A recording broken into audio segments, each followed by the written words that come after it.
Hey guys, this is Chris R from chrisr.deviantart.com, and with this video I want to show you how to get your body proportions right when drawing human beings. Now, I'd like to start off by saying that this is just my way of doing things. This is not the way to do body proportions.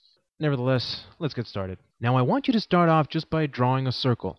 Now, I've got to warn you, this is not going to be a video of me drawing because the computer I have at hand is about 7 years old and it can't handle two programs at one time. That one of them is drawing and the other one is recording, and it just can't handle it. I mean, my computer would handle it, but it's 3,000 kilometers away from me, so that's out of the question right now. Anyway, circle. Get to it. Now, the circle doesn't have to be perfect unless you're doing a bald character, in which case you're going to want him to have a better shaped head. But if you're going to draw him a full head of hair, well, then you shouldn't worry about it. It's not going to be visible. It's just going to be fine. It's going to be covered up.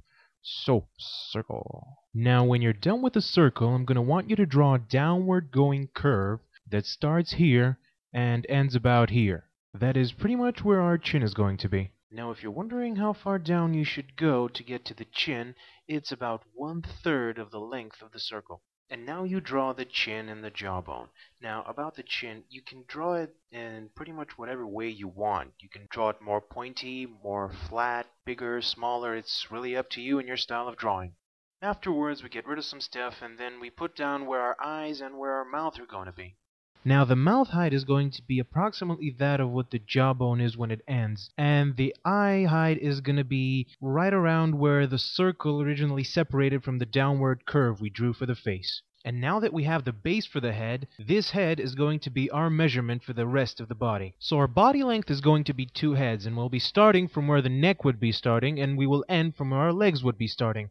So now we can put on the shoulders and the hips, and as you see, the shoulders are a little bit wider than the hips are, and one shoulder is wider than the other. That's because we're drawing a 3/4, as I like to call it, perspective, and the shoulders are a little bit wider than the hips. That's because we're going to be drawing a man right now. If we were to be drawing a woman, the shoulders and hips were to be at about the same width. Now, see the circles I've put in some places? Well, they're basically to indicate the end of a certain body part measurement. Now we're going to draw the upper part of the arm, and for this we're going to use our head as a measurement again. But this time we're not going to be using the full length of the head. Instead, we're going to be using about 1/6 less. But for the forearm, we're going to be using 1 full head. Then we do the exact same thing for the other arm. Now, the leg from hip to knee is going to be approximately 1 1/4 of what the original head length is. Do the same thing over there. And now we're going to take that same measurement and use it for the length between the knee and the ankle. Now just put down a quick rough sketch of what our feet are approximately going to look like. Now here's the tip: if you're going to be drawing feet looking sideways, the length of the base of the foot is around 3/4 of the head.